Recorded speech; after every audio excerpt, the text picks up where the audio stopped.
in session 6, that is cultural exchange. In this session, we will have the privilege of having Mr. Kamakhya Prasad Singhdeo, former Union Minister of Culture and Tourism, Government of India, to be the chairperson. I don't think we could have got a better person than Mr. Singhdeo. Mr. Singhdeo has been very kindly with us for right from the inauguration till today. And he was also very consistently avoiding to chair any session, but I have failed in the morning, but thanks to Mr. D.P. Bagchi, I think Mr. Singhdeo could not escape. May I have the privilege of inviting Mr. K.P. Singhdeo to please come to the dais. Incidentally, yesterday when I met Mr. Singhdeo, I was narrating an incident that when he was the Union Minister, the late lamented Professor K.S. Behera was organizing a very interesting national seminar on maritime heritage of India. I distinctly remember because I was at the time a young lecturer and I was helping Professor Behera in organizing that. Mr. Singhdeo came all the way from Rajasthan. I distinctly remember that because, and he just arrived just before our inaugural function. So he has been very kind to us all through. We are lucky that he is gracing the occasion as the chairman of this very interesting session on cultural exchange. May I now request Professor B.D. Nandadeva from University of Kelaniya, Sri Lanka, to please come to the dais. May I now request Mr. Sondagomi Koperahawa from the University of Colombo, Sri Lanka, to please come to the dais. I do not think that there can be any more distinguished personalities from Odisha representing Odishan culture. The widely known, internationally acclaimed linguist Professor D.P. Patnaik on the one hand. May I now request Professor D.P. Patnaik to please come to the dais.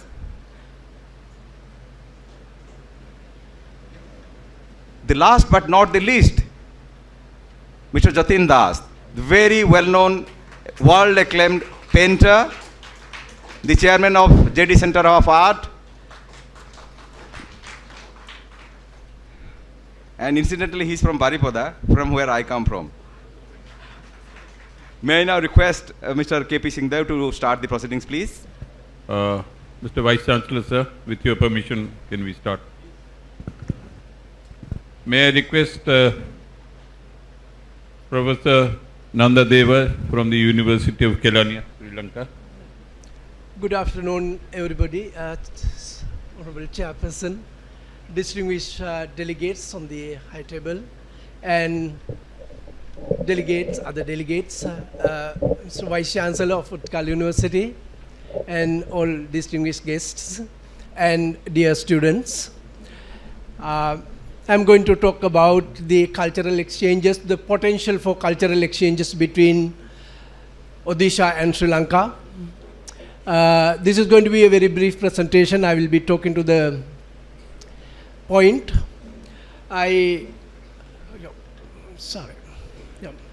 Okay, my objective is to discuss these opportunities for stimulating cultural exchanges between the two nations.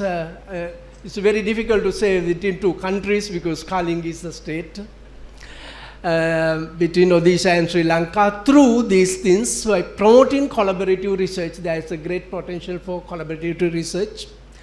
And sharing knowledge, whatever the knowledge we produce through collaborative research, sharing that knowledge.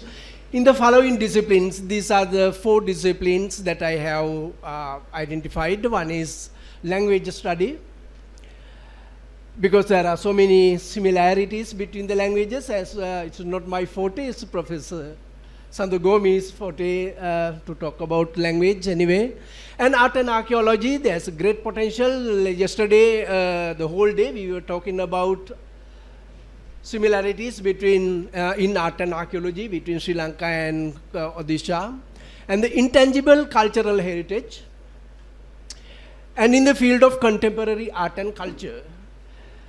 And also I wanted to add another thing, that is pilgrimage and heritage tourism, but this aspect was discussed in the morning, therefore I am not going to talk about heritage tourism and pilgrimage tourism. So the comparative studies can be done in these languages, the Pali, because the Buddhism was written down in Pali, therefore there is a very strong common ground for us. Then Sinhala and Odia, and we can compare and see, because the linguistic connections can be used as a very strong evidence, perhaps the strongest evidence to prove our connections, historical connections. And there are some archaeological evidence, potsherds discovered from Anuradhapura at the Gedige excavations. Here you see these photographs of these very rare and very controversial discovery, that early Brahmi inscriptions on pottery. They believe that they had been dated to 600 to 500 BC. Extremely controversial, because we have been thinking that early Brahmi script came to Sri Lanka in the 3rd century BC. So the connections could have been possible also with Andhra and Tamil Nadu. This is one important thing I want to tell, because this is Kalinga Lanka Foundation. We try to trace connections between Sri Lanka and Kalinga, but we cannot deny the fact that the reality that Andhra is more close, Tamil Nadu is even more close. Therefore, those connections also are there. We cannot just exclude them and have relate only everything to Odisha. Therefore, I think we all brothers and sisters, Kalinga, Andhra, South India and Sri Lanka, and there are connections. I think it is worthwhile we do comparative studies in all those languages and to establish our connections for future. Linguistic research collaboration, Professor Sandagomi may talk about that later, so tremendously rich area. Potential areas for research may include origins and evolution of these languages like Pali, Odia, Telugu, Tamil and Sinhala, because still these are controversial. Everybody is arguing this way or other way, things happened. And also the assimilation and cross-pollination between the languages. This is not my forte, not my job, but it's a linguist's job to look at cross-pollination, because cross-pollination can be the most interesting part in any cultural anthropological study. But how to do it? That is the thing, because people have been trying to do these things from 1930s or 40s. But I would like to emphasize that it ideally requires collaborative interdisciplinary research team looking at these things, not Sri Lankan professors doing in Sri Lanka and someone else is doing in Germany, someone else is doing at Oxford. But this has to be done collaboratively. We need Sri Lankan linguists and Indian scholars, Indian linguists will have to work together on the same project if we want to be successful. So they're looking at political, commercial, religious and social connections between communities and countries. We can use historical methods, we can use sociological methods, we can use comparative linguistics. These methodologies are so well developed, therefore you do not have to introduce or invent new methodologies, because the methodologies are already there. And then we can understand fully how those languages evolved, maybe from the time of King Vijaya. And especially how this cross-pollination took place throughout history, through various kind of connections that we discussed yesterday.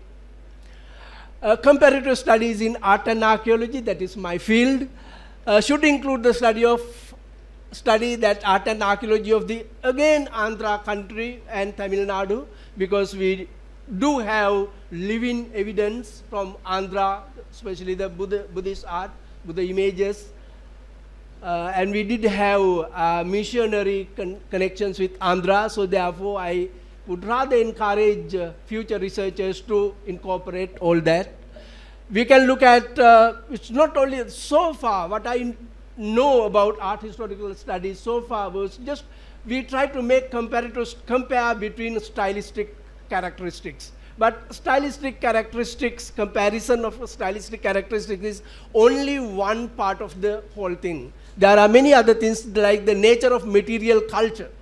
What kind of materials we have used, whether those materials were native to that country or the materials were imported from, if you find a Buddha image in Sri Lanka with some kind of Indian similarity, then we can also do a lot of chemical analysis to see whether the material really originated from Sri Lanka or elsewhere, somewhere else in India. And also we can look at political, commercial and other religious connections. And the kind of comparative studies, what I suggest is should be very broad-based comparative studies, not just comparing how the hair of the Buddha image is made in Karnataka and then in Sri Lanka, or how the robe is made, whether the Ushnisha is there or not, whether the lobes in the ear is there or not, but things have to be really, really broad-based, otherwise things does not make much sense. We didn't, as I said, comparative studies for the past 50 or 60 years, but we are just like, circling around the same epicenter without going much further. Therefore, it has to be broad-based and also interconnected and interdependent nature of art and archaeology. It is not that one school influenced the other. Influence or inspiration, whatever the way you put it, could be both ways. So the studies as such help us understand this multidimensional nature of these connections. It's not from just one way. And the knowledge gained from this very open-minded and forward-thinking approach helps how Buddhism and various branches of Hinduism got together, mixed together to produce what we see as art today. If I say Sri Lankan Buddhist art, that is a myth. There is no pure Sri Lankan Buddhist art. Much of Sri Lankan, what we see as Buddhist art is mixed with so many other faiths that was there in the mainland. The Nagaraja guard stones that I showed you yesterday, that's the entire idea is Hindu, it is not Buddhist. So the knowledge gained from this very open-minded will help us understand the Buddhism and these various, how these branches work together. Then the tangible, intangible cultural heritage. This is an area that we never talked for the 2 days. Intangible cultural heritage, or in very briefly what we call the folklore, is perhaps one of the most important, one of the most highest potential area that we can see connections. Because those things are very common, they spread very fast. Intangible heritage spreads much faster than tangible heritage. So the equally important area for comparative study includes traditions of music, dance, rituals, folk literature, folk traditions, beliefs, worldviews, values, customs, you name it, everything that comes under the folklore. So the in-depth analysis is very needed because it reflects, why folklore is reflects, because it reflects its responses of ordinary people to whatever the forces that govern them. Therefore, it is so important. Therefore, only the broad-based comparative and again multidisciplinary studies will help us understand and reconstruct these connections. Like the healing ritual known as Sanni Akuma Sanni Age that I mentioned yesterday, where a rishi from Odisha has instructed some Brahmins from the Vadiga clan. I will show you the Vadigas, how they are dressed when they dance. The origin myth of the Sanni Akuma Yage mentions about the rishi named Odisha, probably very learned person from Odisha. So it points to the need for a much broad-based approach to explore this shared heritage. this is a Sannyakumam. Okay. This is the type of ritual that the rishi from Odisha advised how to do. Okay, and these three guys are the Brahmins of the Vadiga clan. As far as I know, the Vadiga clan is a clan, some clan name from South India. So you can see how Orissa and South India and Sri Lanka can come together.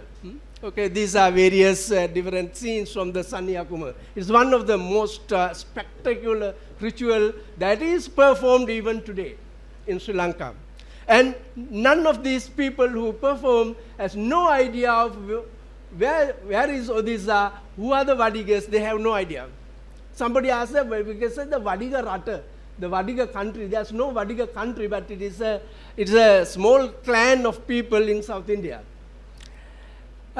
Strategies, okay, now this is the important part. How are we going to do these strategy studies? Ideally, collaborative research projects between universities, then collaborative research projects between individual researchers. Ideally, like my university, Kelaniya should collaborate with Utkal University and do this. It should be a university-university collaboration, not just individual.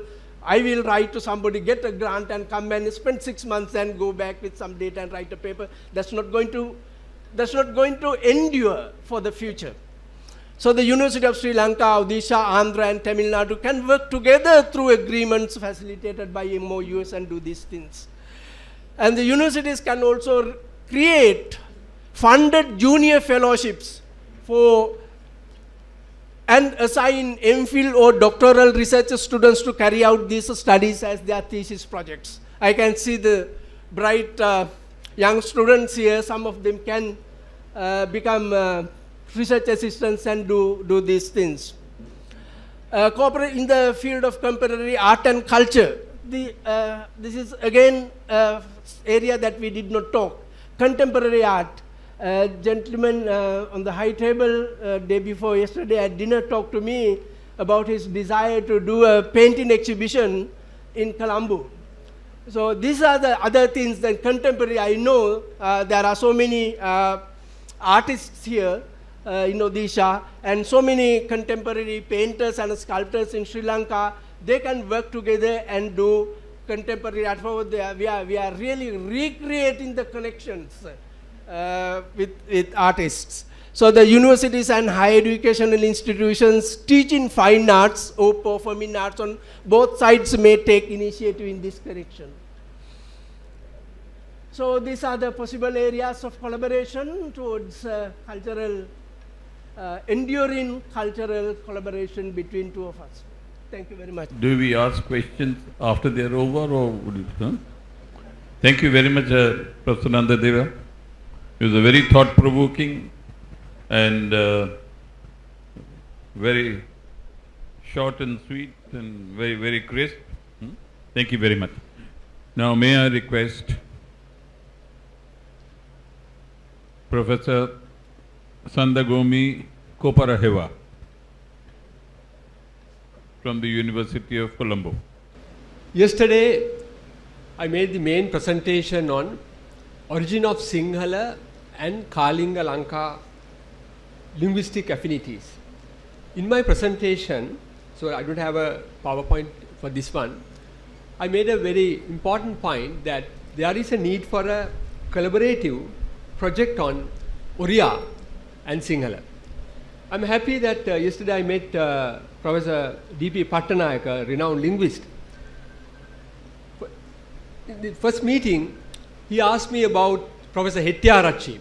Professor Hettiarachchi is the former professor of Sinhala at the University of Peradeniya and a renowned professor of Sinhala and also a specialist in Indo-Aryan languages. Then he mentioned another name, another Sinhala linguist, Professor M.W. Sugathapala De Silva, who sometime worked at the Central Institute of Languages when Professor Pattanayake's time. And so what happened? That was the period in 1970s and 80s. So after 80s to 2000. So there is a lack of kind of collaboration and research work between India, especially Indo-Aryan languages like languages like Marathi, Punjabi, Bengali, and also Oriya and Sinhala. So the main thing is, as Professor Nandadeva pointed out in his presentation, that the one area of possible area is the collaborative linguistic research between Oriya, Odisha and Sri Lanka. So in this abstract book, I have just tried to put some references on how in Sinhala usage and in literature, how the Odisha and the term Kalinga is appeared. Just I'll take 1-2 examples and see whether the ways that we can do further work. For example, the Sinhala term, this Oddi. There are many Sinhala terms in Sinhala usage like Oddi Kumara, Oddi Devatava. Oddi Kumara means a name of a special charm. Oddi Devatava, name of a powerful spirit. Then Oddi Devatava is a name used to identify the god. And there is another term called Oddi Yaka. Oddi Yaka means a devil. The name of the Oddi Devatava assumes a demon form. Then it's called the Oddi Yaka or Huniyam Yaka or Oddi Masina. So the word Oddi in Sinhala usage is from the word Odisha. Then say we have another variety of lime called Oddi Dehi. And we have another demon or a sunny called Oddi Sanniya. So there are so many similarities that for a further research and analysis both by the Sri Lankan Sinhala linguist and also by the Oriya scholars. So the one way forward is to set up a kind of a center for linguistic research between these two languages. There are so many other centers for the other Indian languages, especially for the Oriya and Sinhala. So what we need is to bring together Sinhala scholars and Oriya scholars in one platform and do a kind of a edited volume on Sinhala and Oriya linguistic affinities. And yesterday we talked about the various hypotheses around the origin of Sinhala, whether Sinhala originated as a Western Indo-Aryan or an Eastern Indo-Aryan. So there are many debates on this. So that's one area that I want to suggest for future research on these cultural exchange programs. Other one is, in the morning, I think Mr. Roshan and one of the tourist panel mentioned about this cultural part. They mentioned these Buddhist pilgrims are not coming to Odisha, right? So they are coming all to the other places, the main sites of the Buddha Gaya. So as a Sri Lankan, these sites, I think there is a lack of awareness about these Buddhist sites in Odisha. If you say Lalitagiri and all the other places, these sites are not much kind of covered in the publications in Sinhala or in English in Sri Lanka. For example, if I ask somebody, what are these places?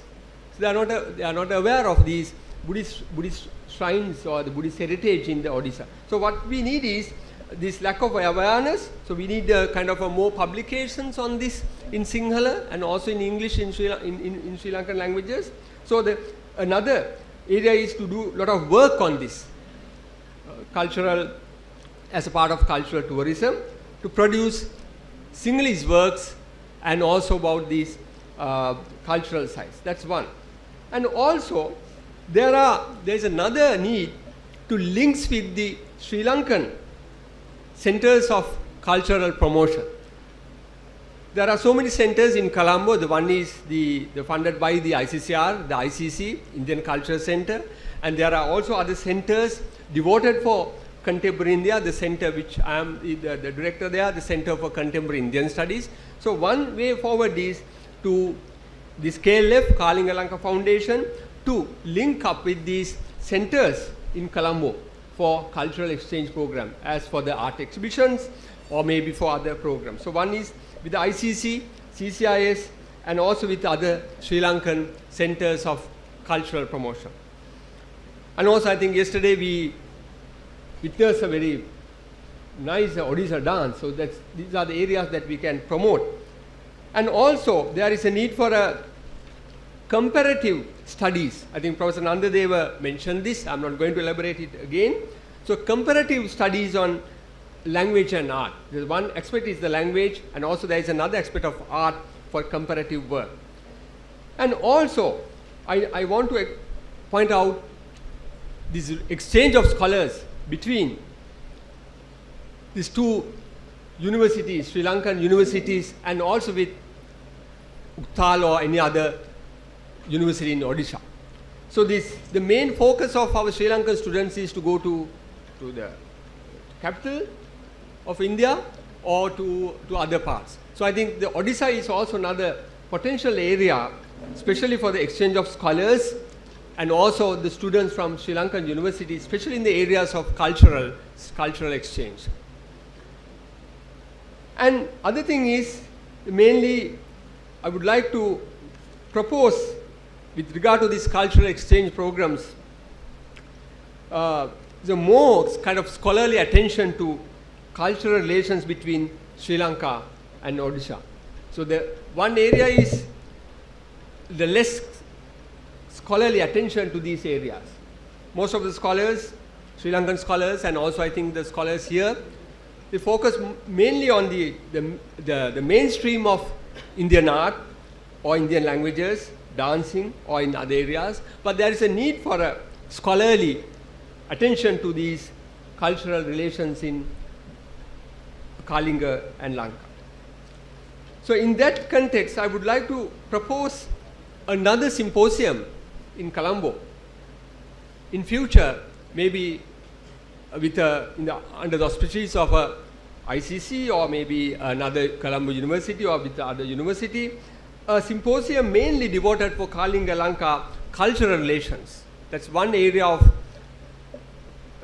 for a further research and analysis. There are many items, many subjects, topics to be analyzed in this future symposium on Kalinga Lanka cultural relations in Colombo. And also these languages, I'm coming back to again to the main topic. Now in Colombo, there are ICC and there are other centers that teach other Indian languages. For example, Hindi. There's a high demand for Hindi in Colombo at the ICC and also in the other universities like Kelaniya, but less attention to these eastern languages of India. One is Bengali and one is Oriya. Hardly we can't find anybody who knows Oriya scholar, Oriya or Oriya Sinhala scholar in Sri Lanka, or Oriya Bengali scholar in Sri Lanka. And also this connects to the Pali. I think Professor Asanga Tilakaratne is here, who is in the head of the Pali and Buddhist Studies unit of the University of Colombo. So there's a lot of collaborative work on this teaching languages connected to Oriya and Sinhala. So with these comments, I would like to conclude these remarks on this final session on Kalinga Lanka linkages, especially. So what I want to suggest is the cultural component is a vital aspect of whole these Kalinga Lanka relations, and I look forward for future collaborations with the Kalinga Lanka Foundation and also with these universities. Thank you very much. May I now request Dr. Devi Prasanna Patnaik, our eminent linguist from India. Kalinga Sinhala relation dates back to proto-historic period, but there is now debate about what is history and what is not history, because whether something that is, some historians say that only wherever written documents are available they are history and the rest of them are not history, they are something different. The earliest contacts between the two countries or two areas are due to direct migration of Asuras, Yakshas, Nagas, Naras from different parts of Jambudvipa. There has been very little research about this basic background of Sri Lankan culture, as there is very little research about the basic foundation of Indian research. We have three layers. first layer is Austric, second layer is Dravidian, third layer is Aryan. But there is very little research about the Austric population and their contribution to Indian culture. Therefore, this is one of the major areas where we can join hands in some research in this area. The foundation of Rakshasa kingdom are all part of the traditional myth of the island. But the first king of Ceylon was not Bibhishana, Rama's nominee, but Vijaya, a prince of Kalinga, who sailed 860 nautical miles with 8 ships and 700 followers. He is first of the 189 native emperors who are referred to in Mahabhansha, Deepavansha, Chulavansha and Rajavaliya. Whether these are part of history or not, I don't know. But whatever they are, what is important is that we must study them with greater detail if we want to go into the culture of Sri Lanka and India. The Deepavansha took time, over a long period of time, from 3rd century BC to 4th century AD. The Mahabhansha was written during the 5th century AD. The original form of an earlier text was written in old Sinhalese prose. It is called Attapatha Mahabhansha of the Mahavira monastery. I don't know whether these have been studied in detail by the Sri Lankan scholars, but this is very important that we study those things, both from linguistic point of view as well as cultural point of view.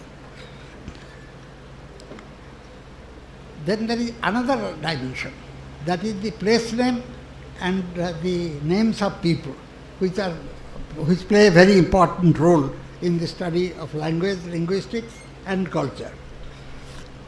For example, Suppa Devi, Singhabahu, Vijayabahu, Susima are names which are very important in the study of Sinhalese history and culture.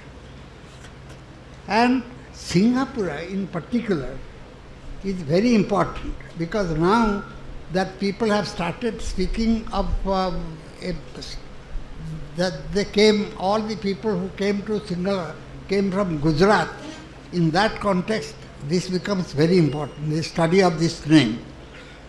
It is a historical city of pre-Christian era, existing through the later kings. The city solved many historical riddles and significant in Kalinga-Sri Lanka relations. Kharavela's inscription mentions of Singhapatha, ancient Tamil like Silapatiharam, Manimekalai, and they mention Singhapura as the capital of the part of Kalinga. The Mathar kings of the 5th and 6th centuries and early Gangas issued copperplate grants from Singapore. Therefore, it is very important that we take that into consideration while studying linguistic relations between the two countries. The other thing that is very important is that India is a multilingual and multicultural country with 3,000 mother tongues 4,000 castes and communities, 4,000 religious faiths and beliefs, and tremendous amount of biodiversity. India presents a picture unparalleled in the whole world. Therefore, it is a model for study of language and cultural diversity. What is important is that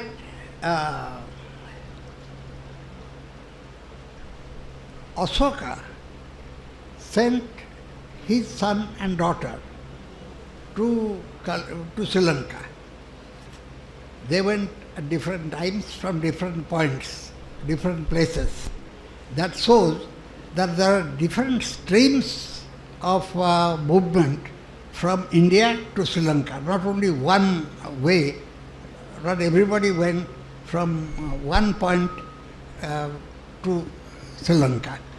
But what is much more important to see is that while this navigation took place and they reached there, what kind of impact they left behind for the study of language and culture at this time, what is very important. The first maritime relation is mentioned in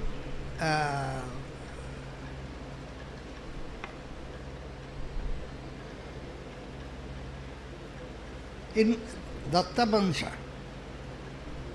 which talking about the friendship between Sri Lanka and Kalinga, and it also says about the marital relationship between Kalinga and Sri Lanka kings. This is another important area where a lot of research can be made, that how marital relations led to other kinds of cultural distribution between the two places. Now,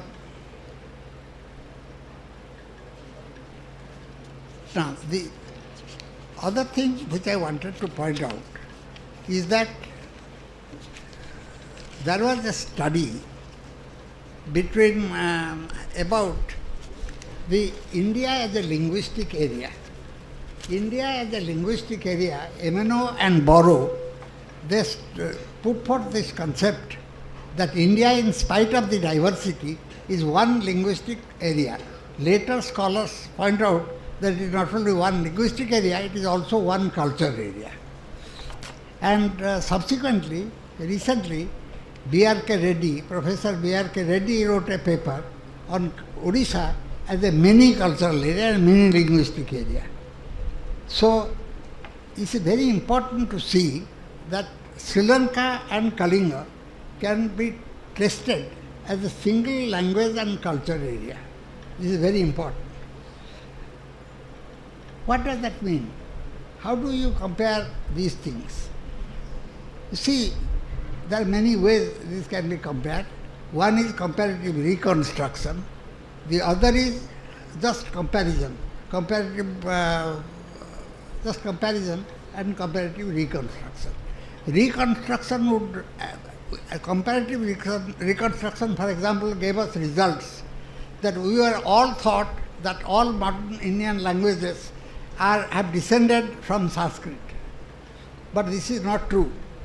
As people had believed that all modern European languages have descended from Latin, that is also not true. Because it was found that all modern European languages have descended from something which was a sister spoken language of Latin. Similarly, all modern Indian languages go back to a sister spoken language of Sanskrit, not from Sanskrit. Therefore, this mother-daughter relationship can lead us very in wrong paths. Therefore, this is one area where there can be work among scholars about comparative reconstruction and comparison. This is a very important area. The second thing is about Pali. India, we have not studied Pali in India as yet, very definitively, because Pali was spoken in a large area from north to the south. And the Pali of Bihar and the Pali of Andhra were not one and the same. And the Pali of Odisha was different from the other two. But in spite of this divergence, this is one language area and one culture area. That is what needs to be studied, the role of Pali in the development of Odia and other Indic languages, modern Indic languages, and including Sinhalese. Therefore, it's a very fascinating area of study because scholars have already suggested about comparative studies in Pali, Sinhala and Odia should be undertaken with a view to reconstruct the earlier stages of It must be borne in mind that while comparison of modern spoken languages in the world will yield one kind of result, comparison of early Odia, Pali and early Sinhala will yield a different kind of result. Therefore, this is very important that we take a close view to Pali. Having said that, before I conclude, I would like to bring out one more point. That is, many people have talked about Pali, particularly, let me see if I can find out the reference. Particularly, Oldenburg argued that Pali came to Ceylon from Kalinga. He compared the dialect of Ceylon with that of the dialect of Kharavela's inscription. Max Muller, in his History of Pali Grammar, accepted this theory. Therefore, it is high time that we go into this business of Pali and the modern Indic languages. As I told you, the last thing I would like to point out is that we in India do not have a language policy. Although we speak very eloquently about language and linguistics in the country, the fact remains that we do not have a language policy. The three-language formula was a program and not a policy, and it is mentioned in the document issued by the Ministry of Education in the 70s. It says that three-language formula is a program and not a policy. The reason being that there are many more languages about which it doesn't say anything. For example, in Sinhala, you have a question of Sinhala, Tamil, English, Pali, and if you want to study another classical language, there may be Sanskrit. If you study another language, then there may be Portuguese.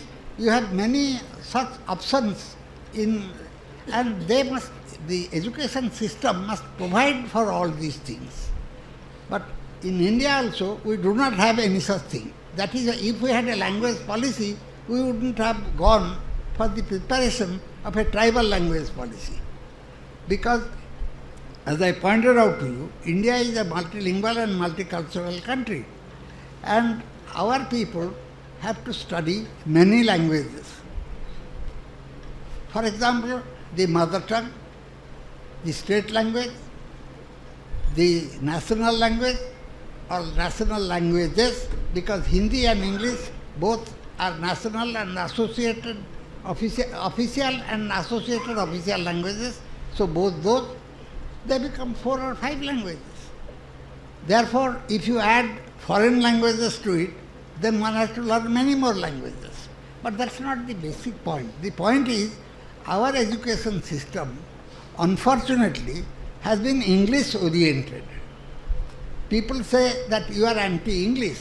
I say I am not at all anti-English, because we studied through the mother tongue medium up to the 6th standard, up to 11th standard.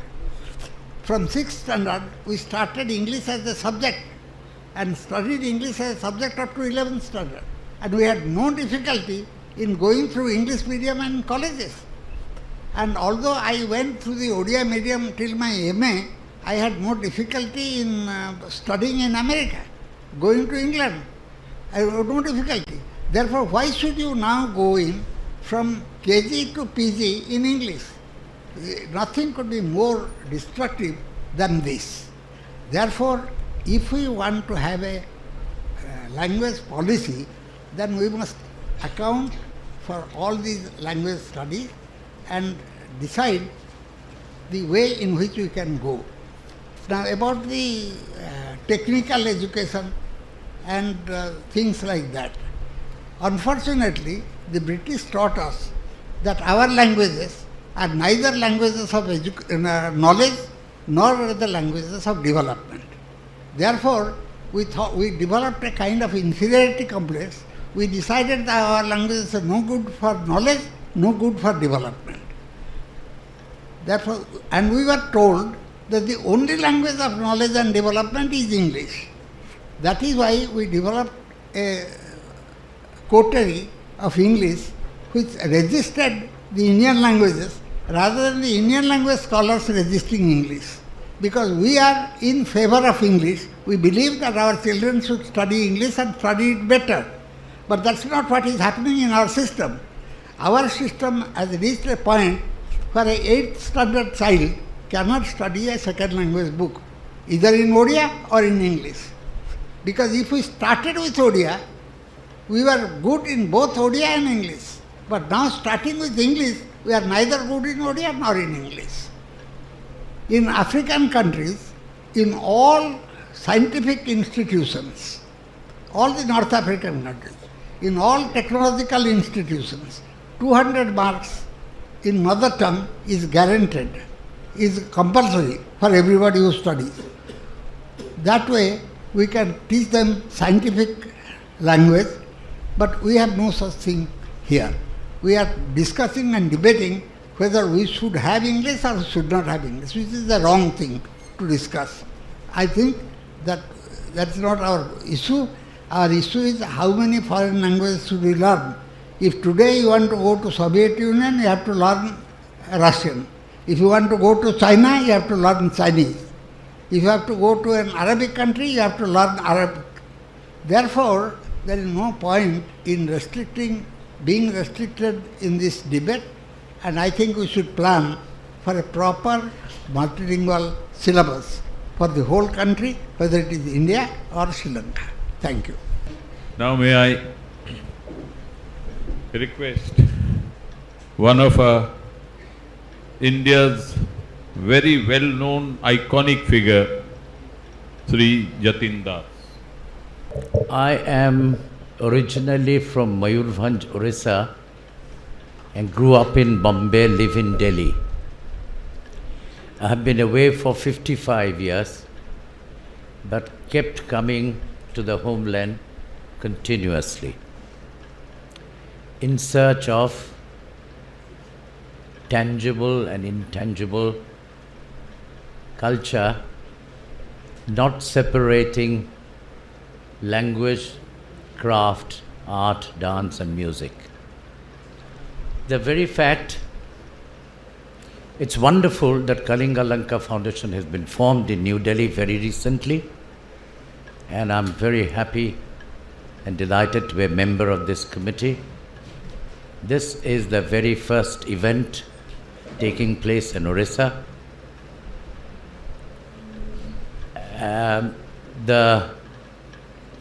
The initiative taken by the foundation in collaboration with the local university is a fantastic idea.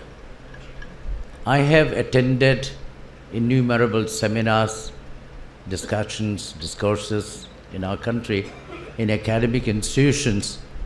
It's only very unfortunate that they are limited to the four walls of this, the extraordinary discussion that has taken place, and one got to learn innumerable things regarding Orissa, Sri Lanka connection, but it's just confined to this. I wish the Vice Chancellor and the professor thought of an idea that every student of the university should attend this and they will get 20 marks for it if they write a seminar paper. Then every student, maybe 2,000-3,000 students of this university will have to attend. Then if it was opened up to the local intellectuals, local scholars and media in a larger, because Kalinga Foundation it's a new born baby, they cannot organize, but it's a loss for the rest of the people. And a lot of people in Orissa, let me give you a different example. I come from Mayurbhanj, and every time I go to Baripada, I go to the Haat, the weekly market, and I see 28 varieties of rice. When I go to the market in Bhubaneswar, every rice that's sold here is from Andhra. By this, what I'm trying to say, that people of Orissa, the youth, the young people of Orissa, have no access through their family or at the primary school, access to the history, the knowledge, the cultural heritage of the state, not even of their own state. When I meet a contemporary artist in France or Germany or elsewhere, if we talk about a folk song, 5 of them will sing a song. If they talk about a musician or a dancer or a composer of music, they all know about it. In the same vein, if I tell you, in a lighter vein, that every time I came to Orissa, on my namesake, there was a news reader called Jatin Das, who was in New Delhi, read Oriya News. And he died about 15 years ago as a friend of mine. And many great learned people tell me, Jatin Das, the news reader, namaskar, when they meet me. So the reason what I'm trying to say, it is not necessary for them to know me, but through the television, the media, the print and electronic media, a lot of people in our country getting to know about what is not necessary for them to know. It's like the rice, it's like Dr. Patnaik is talking about knowing one's language, the food, and so on. I think Indians today are a lost society. We're not going or coming. We're frankly a very confused society. The whole paradigm of education, art and culture. I studied at the Sir J.J. School of Art, the first colonial British school set up 170 years ago in Bombay. A wonderful building for an art school with 40 feet skylight, Burmatic flooring, and replicas of Michelangelo. We did not have a single sculpture from southern or northern or eastern sculpture to study. So our paradigm was 7.5 heads. The iconography in our country, the Ganesha is five heads, but Vishnu is 11 heads. But the Greek iconography is 7.5 heads. That's what we studied. And the rest of the study you had to do on your own, because the paradigm was a Western paradigm of teaching art in the colonial art school. And likewise, history and every other subject is taught similarly. When my eldest son went to study at Rishi Valley, he used to write me letters regarding the sky and the stone and the cows, and Nivedita here, who was his teacher. So, our home as an institution is destroyed. The primary school, the home and primary school are the most two important institutions where everything starts, the sanskar, which is gone and destroyed all over the country. And the rest of the things in the university and higher education is in a terrible state. So, let me give you another example. That I taught art for a while, about 30 years ago, and then sometimes I go to an art or architectural institution to give a lecture. The School of Planning and Architecture in New Delhi, one of the topmost architecture college in the country, other than the Sir Jesus School of Art. And when they called me for a lecture 10 years ago, there are 10 top architects of New Delhi who were sitting there, were friends of mine.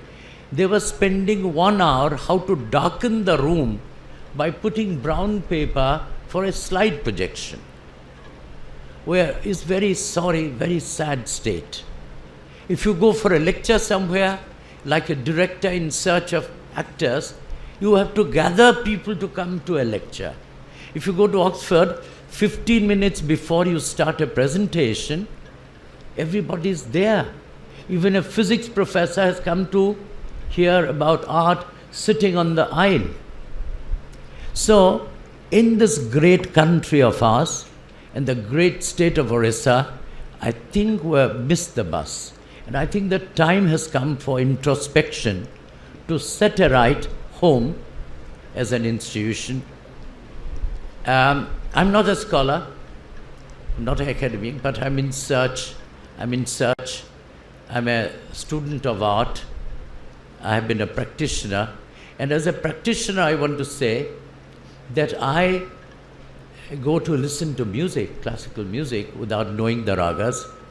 I can recognize, but I do not pay any attention to know the ragas or the tala. But I have had a karna suddhi. A lot of people, when they come to look at paintings, the educated people, they say, tell me, what is behind this painting? Can you explain? So, in our country, the folk people, the illiterate people never ask you that. You just look. I had a large exhibition of Pankha. Other than my painting, I have the stupidity and indulgence that I have a large collection of hand fans. Collected over 28 years, worth about 40 crores. It has been shown in many parts of the world, in Rydberg Museum in Zurich, and London Fan Museum, Kuala Lumpur, Philippines, etc. And when it was shown at the Victoria Memorial, the educated people were chatting. The simple people were looking like this, that's all. The ordinary people, 10,000 people visited, and they were not talking at all, they were looking. So there is something seriously gone wrong. This is one.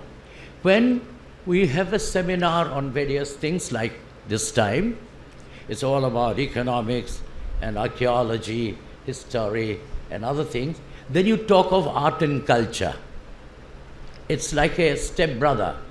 The whole thing which has been discussed in last 2 days is all art and culture. Archaeology, linguistic, language. When it's very unfortunate that a lot of people are using the internet for writing a poem or the thing. When you write, it is also drawing. The letter is a piece of architecture. The letter, any script, is a piece of drawing. And the pleasure you get in writing, you do not get. I'm not against people using computer or internet or your mobile. But somewhere in our country, we're getting disconnected from the tangible and sensual and physical experience of life and nature and art. So I want to show you, the time is very short, but they're just random pictures. They're not in any sequence. In Baripada and Mayurbhanj and Orissa, the making of basketry. Next, please. I don't know how to use computer. Yeah. The terracotta pitchers and bowls, they're still made. You know, there are, the traders went into the tribal pockets and they took a terracotta pitcher and then took an aluminium vessel and they dropped it. You see, the terracotta breaks, so you buy the aluminium vessel. But without telling them, the simple innocent person didn't realize that the water in the terracotta pitcher will be cooler in summer and it will be very tasty to drink and it's healthy. But we still are fortunate that some of these illiterate, uneducated people that we talk about, they're the real people of India or anywhere in the world. They're the real people who have continued their craft and their art and their dance and music, not as a separate entity to life, it's a way of their life. When the cyclone took place in 1999, in 2000 I came like a Boy Scout and worked in a cyclone-hit village. And the Chief Minister had a meeting of the NGOs. So I said, various people are coming from different parts of India. It's very kind of them to come and work in rural India, reconstructing their houses. So I said to the Chief Minister in that seminar, I said, but the veranda and the inner courtyard is very important. Anybody cannot come and build the houses of the rural people. Because the veranda is a very important part of living in any tropical country, especially eastern and southern part of India. He said, Jatin Babu is talking about aesthetics. So I said, but the kurta, the shirt that you are wearing, it cannot be very loose or it can't be tight. The aesthetic is a part of living. It's not a divorced element. Likewise, every aspect of life. So, anyway, this is terracotta. Still available. Next please. These are, you can see some basketry and bamboo work, bamboo hand fans. In Orissa, you'll be surprised to know we have about 200 varieties of hand fans. In the whole country, the hand fans are known in China and Japan and Korea and the Far East and Southeast Asia. There are folding fan and there are some fixed fans. But we have no folding fan. They're all fixed fans. But extraordinary variety of fans made of beads in Gujarat and Rajasthan, feather, bamboo, palm leaf, and as we discussed, that every organic material that's available, naturally grown in a place, those become a material for handloom or craft or anything. Next, please. That's a Ratha Yatra, where the Jagannath and where many kinds of Ratha, and because when you have a temple, when you have a princely state, you have a temple, and all the arts and culture surrounds a temple. If you see the top, the head of this Ratha, it will be covered with canopy. The canopy will have applique. So the applique workers of Pipili in Orissa, the whole culture of applique is gone. Now, there are wood carving, as you can see, and then they are painted. So the painter and the sculptor is also involved, and so on. Next, please. Then here is a painter. Now when, as I said, when a young girl in a family, they try to find a bridegroom, they say our girl knows how to sing, how to dance, how to stitch, how to paint, and how to cook, etc., etc. So likewise, our traditional painter is a sculptor and a painter and everything. When we learnt painting on oil on canvas at the Sir J.J. School of Art, and everybody said that's a Western medium of a canvas. But we had canvas before. The pot painting of Rajasthan, the patua of Bengal, the patachitra of Orissa, they take a pata, the cloth, the silk, the cloth, on which the tamarind seed is boiled. They grind the tamarind seed to a white paste. It's a fantastic gum which doesn't crack. And in winter, they apply it on this cloth, dry it up, then cut it into pieces, and then do the miniatures. So painting on canvas and miniatures. Next, please. Next, these are the painters who make Jagannath, who make Patachitra. These are clay modelers of today. Yeah? But the same ancient culture, if you look at an oil lamp, a terracotta oil lamp, is extraordinary, whether in Orissa or in Kerala or Tamil Nadu, and a beautiful form. It's an architectonic form. And that has come for 5,000 years without any interruption. Next, please. These are clay modeling. Next, please. This is a tribal home where they're drying up leaves, and they will make the pots in the inner courtyard. They have the wheel, they make the pots, and then burn it, bake it in their courtyard. Next, please. This is the tribal home. They fired the terracotta, and they've got it ready. And according to different location of your geology, your clay is different. Sometimes it's grey, sometimes black, sometimes very deep terra red, etc. Next, please. The drummers. Next, please. Next. The same man who is going to farming, he comes back, has his lunch, sit in the veranda, then weave something or play a drum and so on. Next, please. Next. The terracotta pictures. Next. See, that's how they carry. Now, a woman carries this terracotta and maybe 10 kilos of things, and she doesn't touch it and walks free. I mean, Balaswara Saraswati told me once that they had to carry a big basket of sand on their head to walk so that they get an erect body for Bharatanatyam. Next, please. These are Kansa, bell metal. Orissa and many parts of India have the... And that day I was very excited to know, somebody said Kantilo is a word, and somewhere Lalit or somebody was saying. And so there must be trading of Kansa. And the Kansa, the bell metal is widely known, and every traditional Indian family, person had his meal on a Kansa thali and a glass. And it's also very good for the body. Or they had food in a pangat on a banana leaf, which is camphor. Next, please. So utility, rituals, and religious activity give birth to all kinds of art and culture. Next, please. That's a weaver. Potter. And look at this. The man goes to the riverbed, collects the clay, a particular kind of clay, and brings it. Then he kneads it, takes out the stone and everything. All that process, what is happening today, a modern potter, what he does, the clay is coming to him ready-made.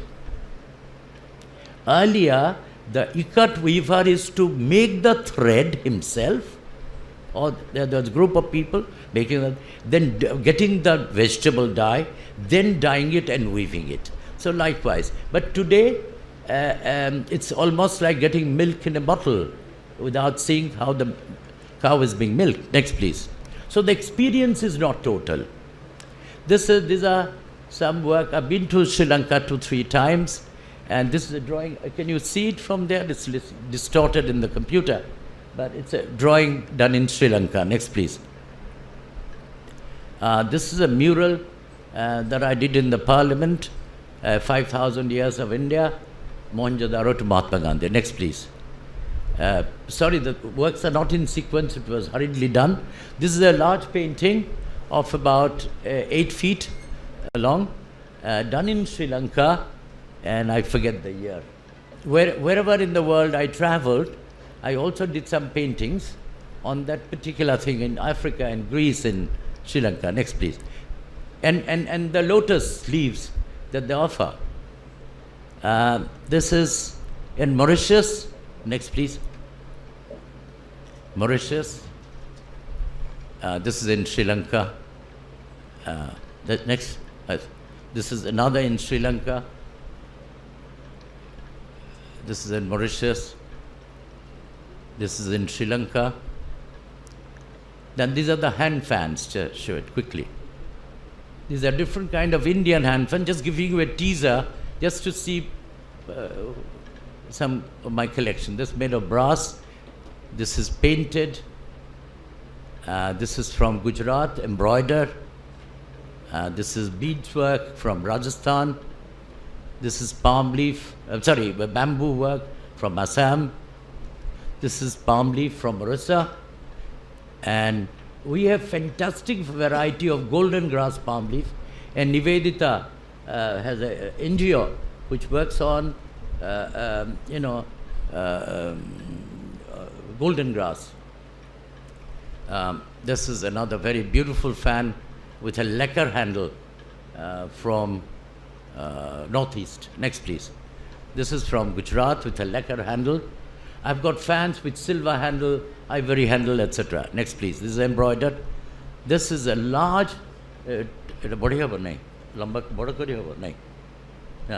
is there's a particular sect of from your part of your state, the Bhula Baba, Mohimaba.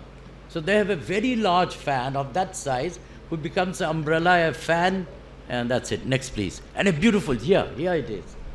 You know, I went and made a documentary on it. You see, the problem today, let me tell you, 99.9% of the contemporary artists are not interested in traditional art. And likewise, it can be applied to every forms of art. Contemporary artists looking at only Picasso, Van Gogh and Matisse, you know. And I'm deeply interested. It's like if I'm born a Hindu, I don't become a BJP, you know. And likewise, there's a lot of stigma amongst the contemporary artists. They all look west, like your government has been looking west. Now suddenly, as Lalit was saying, they're gradually looking east and doing east and like Sri Lanka. Thank you. Next, please. That's palm leaf. Next. Sorry, they're very small images. That's from Sri Lanka. Yeah, a beautiful Buddhist fan. Next, please. That's it. Thank you very much. Now, may I request Professor Jatin Naik, he wanted to raise certain points for discussion. Yesterday, almost every speaker spoke eloquently on and waxed nostalgic about the shared history of Kalinga and Sri Lanka. The past was brought vividly alive to life, and we were given an unprecedented access to a storehouse of knowledge. But we must move on to the present and consider how much we know about present-day Sri Lanka, its social contexts, its literature and culture. There was a time when Odias undertook trips to Sri Lanka in the early decade of the 20th century and later. I can immediately think of three accounts: Jalandhar Dev, Kunja Bihari Das, and Ganeshwar Mishra, who passed away, who was a professor here, an Indian in Sri Lanka, he wrote. But that's about all. We know next to nothing about modern Sri Lankan literature. Yes, of course, we are familiar with the works of the Booker Award-winning novelist Michael Ondaatje. And students of English literature have heard of Jasmine Gunaratne. But we know very little about Sri Lanka. For instance, I met some Sri Lanka Sinhalese people only when I went to Oxford. There I met the historian Kapi Kanangara. I hope you know Dr. Kapi Kanangara. And then Saman Kelegama was a very close friend of mine. I hear that he's a very distinguished economist in Sri Lanka. So if you meet him, just say that one of his friends was remembering him. But I hadn't met anyone here. So obviously we only heard of Yasmin Gunaratne and Michael Ondaatje, and they write in English. We know nothing about people who write in Sinhalese. But we can't afford to remain content with knowing so little about a country with which we claim such deep and intimate relationship. We must make an effort to learn Sinhala, read modern Sri Lankan writers in translation. We can go on talking about 3,000 years ago, 4,000 years ago, BC and all that. We have to now know what modern Sinhalese writers are writing in their language, and if possible, learn Sinhalese. If that's not possible, read them in translation. And I hope our distinguished guests here from Sri Lanka will make some effort towards making these available to us, and we would also do our bit for read modern Sri Lankan writers in translation, get to know about the living culture of this fascinating country. Why should we not consider setting up a center of Sri Lankan studies here with generous help from Kalinga Lanka Foundation? Why should we not establish contact with University of Pali in Sri Lanka and enrich Buddhist studies in Odisha? These are suggestions that come to one's mind automatically on this very exciting occasion. Who knows, they may bear fruit in the very near future. Thank you. I'm taking advantage of the fact that it is thanks to Ambassador Lalit Mansingh ji and also Mr. D.P. Bagchi ji. Otherwise, I wouldn't be here today. I did get a inkling from my brother, Wing Commander B.S. Singhdeo. From Colombo, he rang me up ki seminar on the 6th and 7th. I said, I don't know. I'm very grateful that you gave me an opportunity to be here, present here. After going through the last 2 days, I really do agree with Shakespeare that the world is a stage, man has to play many parts, and this is my second childhood. I'm trying to learn new things even at this age. My teacher is sitting here, Captain Bimalinda Mahanti. He taught me how to march in the NCC when I was in Ravenshaw College. So we are all talking about the young generation in India. We have 5,000 years old culture, but we are the youngest nation in the world at the moment. 65% of our 120 crore population is below the age of 35. Ladies and gentlemen, I do happen to have some connection with the Olympic movement. And my first visit to Sri Lanka was in 1960, when I had gone to represent my club from Calcutta at the Colombo Rowing Club in Beira Lake.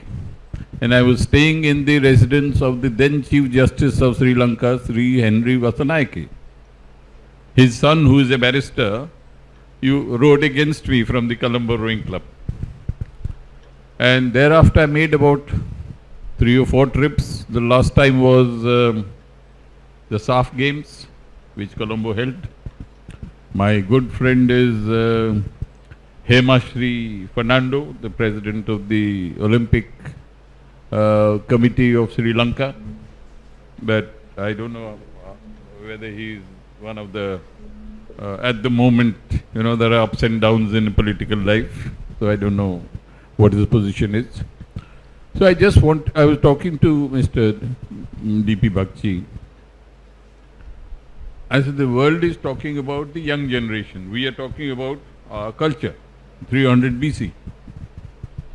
In fact, the Vice Chancellor, Professor Das, I was here in 1994, 95 when Mr. Karuna Sagar Behera ordered me to come here because he is married in Dhenkanal, so we can't say no to our Jamai, our son-in-law, like Binod Das. He is a Bhanja of Dhenkanal. His mother is from Dhenkanal, so we can't say no to them. So when I landed up here, the question was on maritime traditions. Maritime traditions of Kalinga and maritime traditions elsewhere. To my horror, one of the greatest authorities on maritime thing, the head of the Department of History of Calcutta University, was the chief speaker. Now I know nothing about history. I am a student of geology, below the ground. So I was in a hell of a soup. But fortunately God came to my aid. On my left hand I was holding on to a book, Commander-in-Chief of the Eastern Naval Command, Vice Admiral Mihir Kumar Roy, PVSM, AVSM, Nausena Medal. The name of the book was The Relationship Between the Sea and the State. And there it says the Kalingas were the first to embark from India in 300 BC. The poor professor of history, Calcutta University, kept on saying 200 BC people went out from Bengal. I said I used to fail in mathematics because Dr. Bimalinda Mahanti didn't give me the proper mathematics teaching. So I said, you please calculate whether 300 BC is more ancient or 200 BC is more ancient. And so, sir, I would like to pose a problem to you, a situation where we are at the crossroads, as Mr. Jatin Das was mentioning, that we are not supportive of the traditional things which you have been handling so far, but the last 2 days we've been only discussing about the last 2,500 years, from 300 BC till date. we are discussing about cultural protocol and cultural agreements and cultural, cultural exchanges. Now in this sphere of sports, Olympic sports particularly, where every 4 years the whole world gets galvanized, and even during the Olympic Games, Iran and Iraq forget about their fight amongst themselves. They participate. And how do I know? Because our Indian contingent is kept in between Iran and Iraq, so they don't fight in the Olympic arena. So we are in front of one country and behind the other country. So the whole Olympic movement is an educational program. Today, sports is business.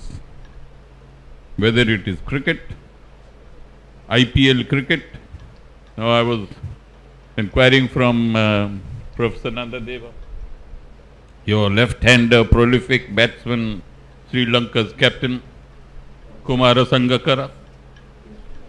When if I remember correctly, Your Excellency, before your distinguished predecessor was there when the Sri Lanka Foundation was mooted, I did mention in the Sri Lanka High Commission that evening when Ambassador Lalit Mansingh said, you have to come. So I went, I had to go with my wife to the Sri Lankan embassy in Delhi. I said, when India gets defeated by Sri Lanka under Ranatunga, Arjuna Ranatunga, because my relations are Tungas in Tigiriya. He is from Tigiriya. Tungas are still a vibrant community here. So we think Sri Lanka and we are same family. So although India got defeated by Arjuna Ranatunga's team, and Sanath Jayasuriya scored those prolific runs, Arvind De Silva scored those fantastic runs, we didn't feel too unhappy. Because after all, it was the Orias who were defeating the Indians. I will request the Honorable House, the distinguished delegates, to consider whether we ought not to have some sports protocol exchange between Sri Lanka and Utkal. Now, I know for sure because I have been president of Asian Rowing Federation, Indian Rowing Federation, and I have rowed in Colombo. We have an annual race between Colombo Rowing Club and Madras Boat Club. Sri Lanka and India are part of the South Asia Federation Games, where India won all the 5 gold medals in Colombo. So why should we not? And then we have developed one of the most advanced sports science facility in Chennai recently. About a fortnight back, a very brilliant officer from Orissa, Injeti Srinivas, who is now Director General Sports Authority of India, he sent me to Chennai to take a look at the Sri Ramchandra Hospital, aided and funded by the Board of Control for Cricket in India. Immense amount of money has been spent with South African assistance and collaboration. It is meant for prevention of injuries, rehabilitation of injuries, and the entire gamut of sports sciences is applied. Now, in India, we have the new policy of the government is that integration of sports and physical education in the curriculum of studies. Because sports actually is part of education. Now, I went to a school which gave India the first Olympic medals in 1900, where 3 periods during class hours was meant for physical education and sports. So I would like to leave it at that, kindly ponder over it. And India is in a position, and so is Utkal, because Mr. Srinivas is developing Jagatpur as the center of excellence in India for water sports, that is rowing, canoeing and kayaking. Thank you very much. Do anyone have any queries? Yes, sir. You want to go there? 2 minutes, huh? Because it will be difficult to control you, sir. I was inspired to make few points after hearing Professor Jatin Naik. First, I have been listening entire the proceedings of the yesterday and this afternoon. Few things which occurs to me, I should tell you. One, the Kalingans should not conclude that Buddhism has traveled from Kalinga to Sri Lanka for the first time. Prior to that, there are historical evidence that Tamilians and Orias who had settled there, they carried the Buddhist philosophy and were preaching there. I had a discussion with Venerable Atyulata Thero, who was a Vice Chancellor of some Sri Lankan university, I forget, but I have a essay written by him, which I have edited as my book, and it is there with me. Therefore, let us not conclude. Second, everyone tells that Asoka, Emperor Asoka, had sent his son Mahindra and daughter Sanghamitra to Sri Lanka for preaching. It was not that he had sent, he was asked by King Tissa of Sri Lanka to send his son Arhat Mahinda. Therefore, first Mahinda went with 4 other persons who are distinguished in Buddhist philosophy to preach philosophy there. Third point I want to make is that from Sri Lanka in 5th century AD, to be exact 460, artists who were brilliant in their own field sailed from Tamrapani to Tamralipti to study the art and architecture of Kalinga. They had been all round and they stayed here for more than 90 days and again sailed back. They have, later on, it has been proved that there is a lot of impact of Kalingan art and architecture in Sri Lanka. Thank you very much. I want to make the last point that when we are talking of Kalinga, Sri Lanka relationship, Professor Naik has already made some point, but I should say that there will be a lot of inflow like earlier days, because it has been said in Commodore Srinivasan in his book that there was a lot of activities between Sri Lanka and Kalinga in earlier days. Now it can also be done, provided one simple thing is done in Odisha, that we have in Lalitgiri the remains of Buddha, a bone. Like Dantapura, there is tooth of Buddha in Dantapura and it attracts thousands of pilgrims. If that is made open to the public, perhaps there will be a lot of inflow of traffic from Sri Lanka to Odisha. Thank you. Thank you very much, Mr. Chairman. Thank you, sir. Privilege of closing this session. Thank you. Jai Hind.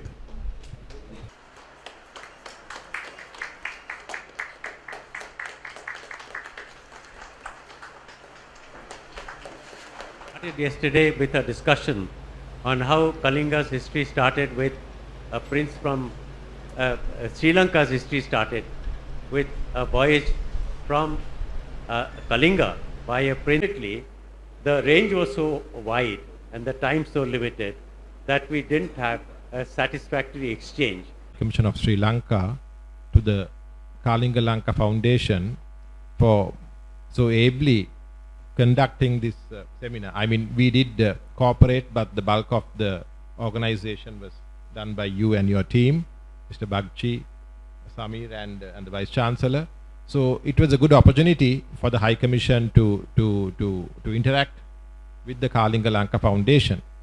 I also have to specially acknowledge the presence here of the distinguished academics from Sri Lanka. I think they added value and made a difference. So I'm grateful for their time.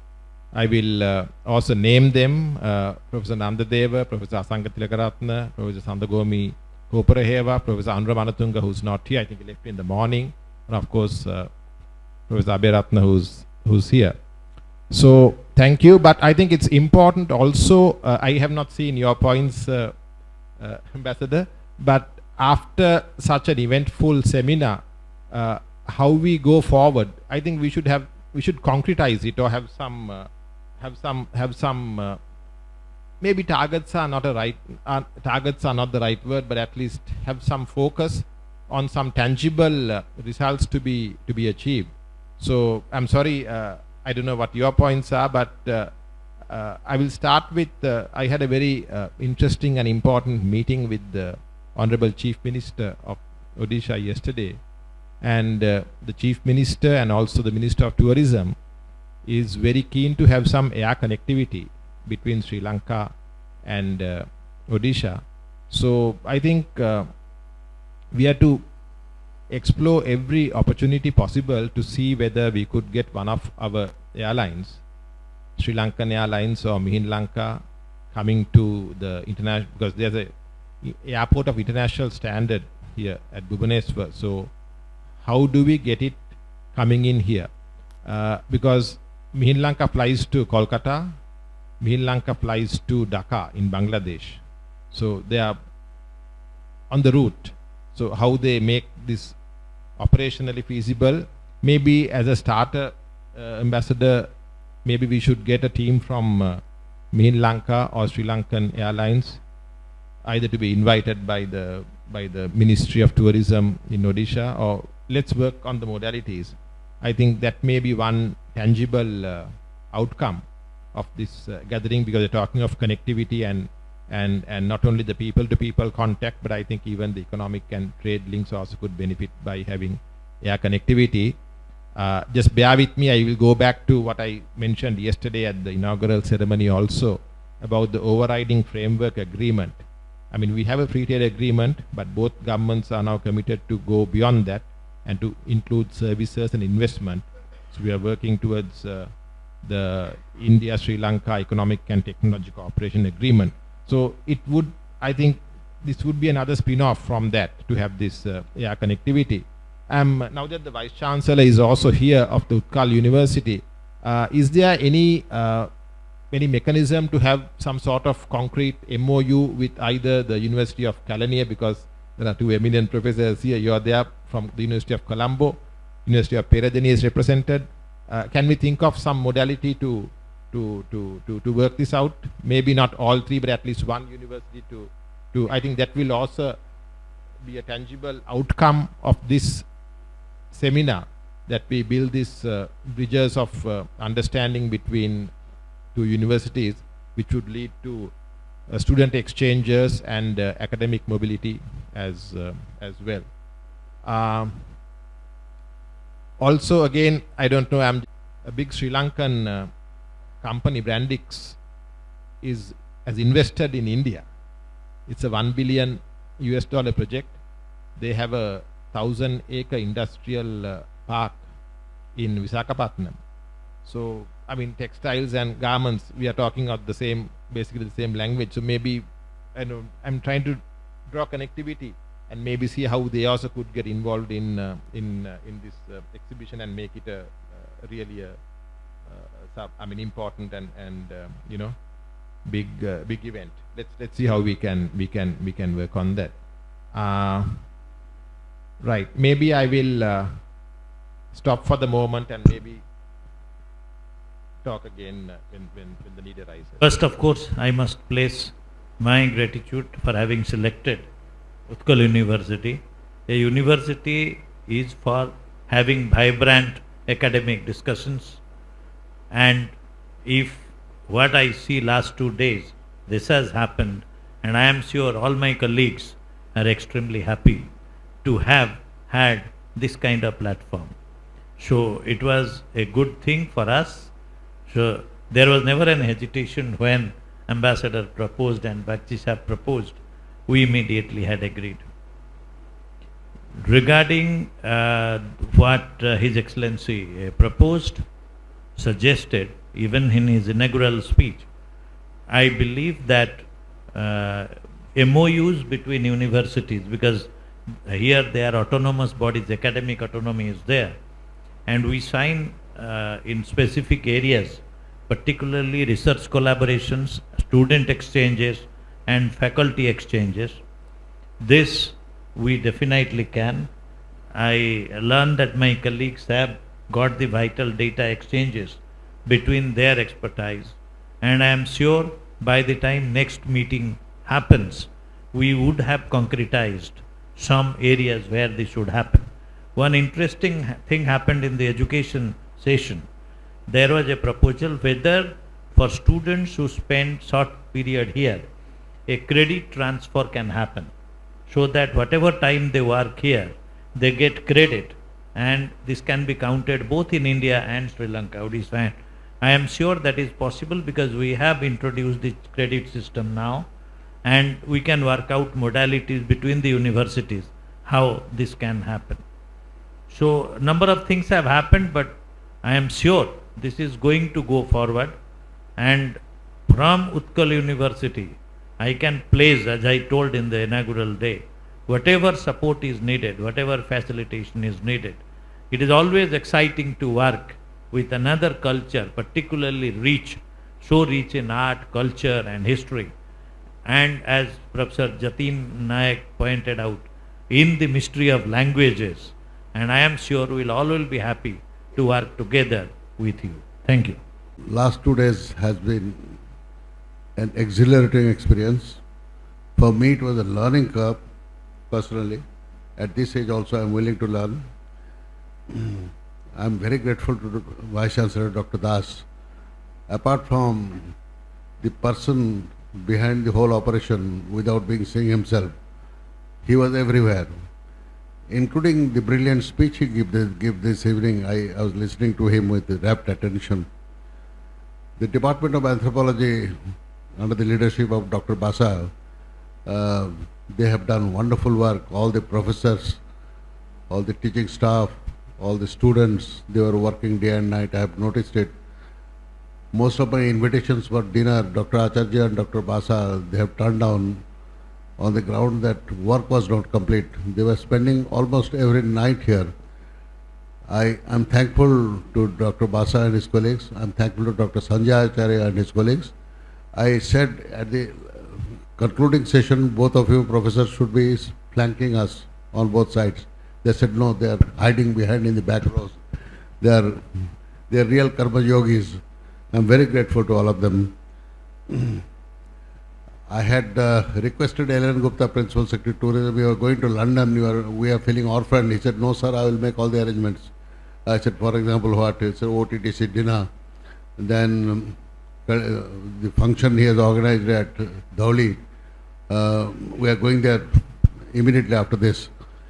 Then I said, who will guide us? Give me the best guide you have in your department. So he named Animesh. Animesh is sitting somewhere. Stand up, Animesh, please. Let everybody see you. He is your guide for tomorrow.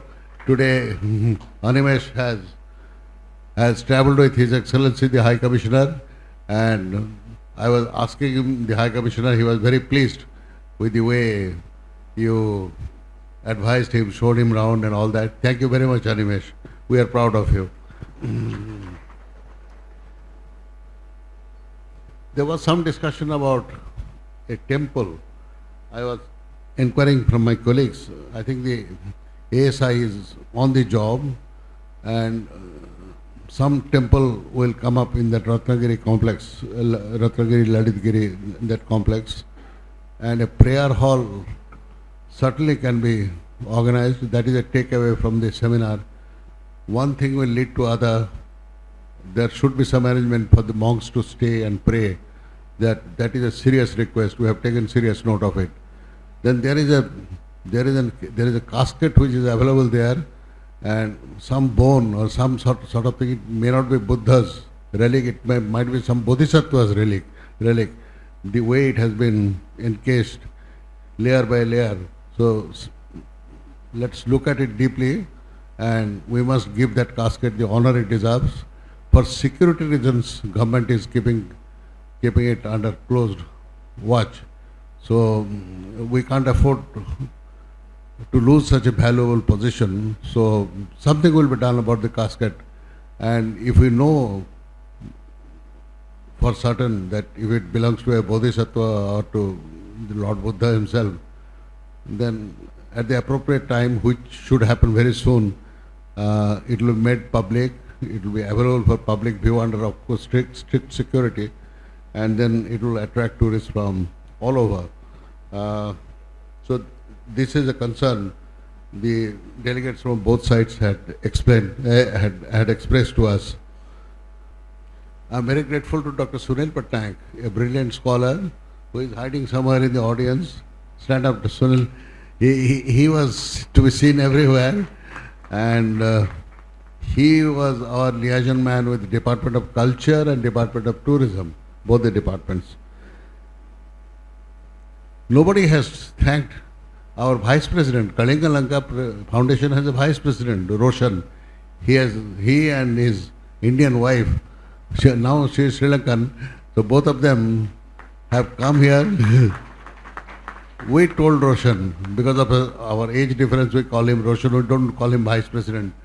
So our Roshan we make one request to Roshan. You have to make the Sri Lankan guests comfortable. We don't want any complaints from them. So far nobody has complained, so I presume you have done a good job. Thank you, Roshan.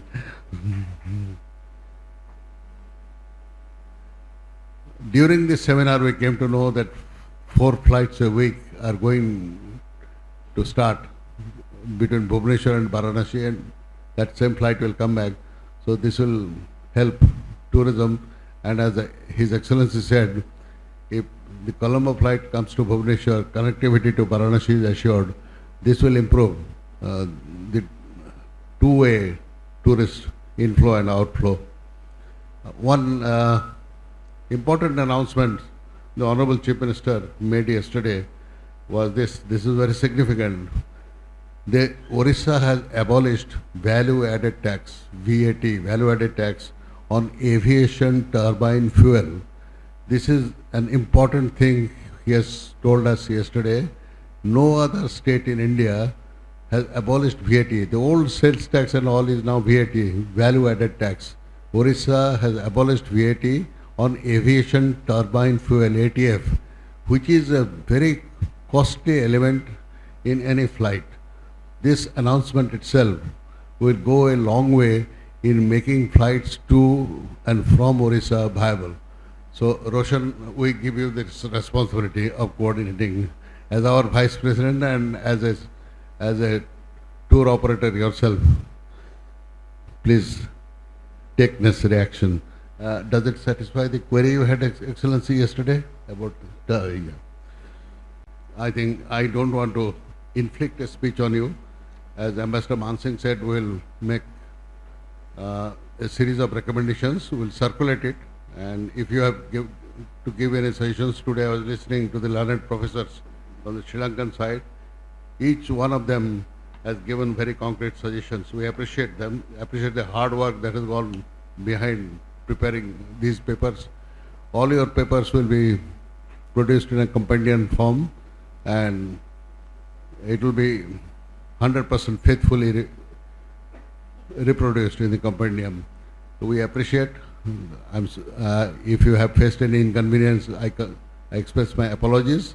We have tried our best within our limited resources to make you comfortable. But do enjoy the rest of your stay. And some of you are staying on till the 10th. Orissa has much to offer. We have shown you too little. So I invite you to come again and again. And we hope to see some of you in the textile exhibition in Delhi in February. And we look forward to our next mega session like this in Colombo. Thank you very much. Thank you, Mr. Bagchi. I had mentioned that this afternoon I had jotted down a few points. So I will tax your patience a little bit and discuss a little business before we disperse and wait for the next session to take place. What I had done was the kind of things we do, and Ambassador Beuria and Mr. Bagchi know very well. After every meeting, a little resume is prepared of the principal outcome of that. So I have just jotted down a few points. It's very rough, and I thought we'd get a preliminary reaction and then we'll finalize it and circulate it. Number one, shared history, and here I'm taking it session by session. The shared history, the discussions reveal that the Kalinga-Lanka historical contacts were geographically and also chronologically much wider than assumed earlier. Sri Lanka's Kalinga connection stretched from the 6th century BC to the 17th century AD, and that's what we learned during the discussions. New facts came to light on the network of trade routes which linked the ports of ancient Kalinga with Sri Lanka and Southeast Asia. The role played by the great rulers of Sri Lanka linked to Kalinga by blood and marriage was also revealed. There were nevertheless many historical issues which remain unresolved. For example, the location of Simhapura, Dantapura and Pushpagiri Vihara, or the identity of personalities like Kalinga Magha. Much work remains to be done on the maritime linkages and the items and the terms of trade and the details of the Kalinga-Lanka dynastic connections. So this is what I think we should adopt as action proposed. An MOU between Utkal University and the University of Colombo and or the University of Kelaniya for joint research projects and exchange of scholars. Next, an institutional partnership between the Orissa Institute of Maritime and Southeast Asian Studies, Dr. Patnaik is here representing that, with Professor Anura Manutunga's institute. I forget the full title of that, but that also deals with contacts with India and Southeast Asia. And I think that will be a perfect match between the two institutions.